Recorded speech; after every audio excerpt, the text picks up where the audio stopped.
Michael Angelo அப்படிங்கிற ஒரு இத்தாலியில் உள்ள ஒரு ஃபேமஸான ஓவியர் மற்றும் சிற்பி. அவர் நிறைய ஓவியங்கள், கலைப்படைப்புகள் படைத்தது இன்றைக்கும் பிரம்மாண்டமாக இருக்குது. அதில் ரொம்ப முக்கியமானது வந்து ஸ்டாச்சு ஆஃப் டேவிட். இந்த ஸ்டாச்சு ஆஃப் டேவிட்டை வந்து ஒரே மார்பிளில் 17 அடி உயரத்துக்கு பிரம்மாண்டமாக படைச்சிருக்காரு. அப்போ அதை பார்த்த மக்கள் வந்து அவர்கிட்ட ஒரு கேள்வியை வச்சாங்க, இந்த ஒரு அற்புதமான கலைப்படைப்பை எப்படி நீங்கள் பண்ணீங்க அப்படின்னு. அவர் என்ன பதில் சொன்னார்னா, இந்த மார்பிள் ஸ்டோன் ஒரே பீஸாக இருந்தப்ப என் கண்களுக்கு தெரிஞ்சது ஒன்லி டேவிட் மட்டும்தான் நான் பார்த்தேன். டேவிட் அல்லாத போர்ஷனை ஃபுல்லாக நான் வெட்டி எடுத்தேன்.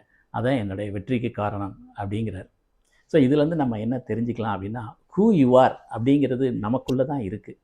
ஸோ நம்மளை வந்து அது மேலே நம்மளுடைய செல்ஃப் டவுட், நம்மளுடைய பயம், தயக்கம், இதுதான் நம்மளை வந்து போத்திக்கிட்டு இருக்கு.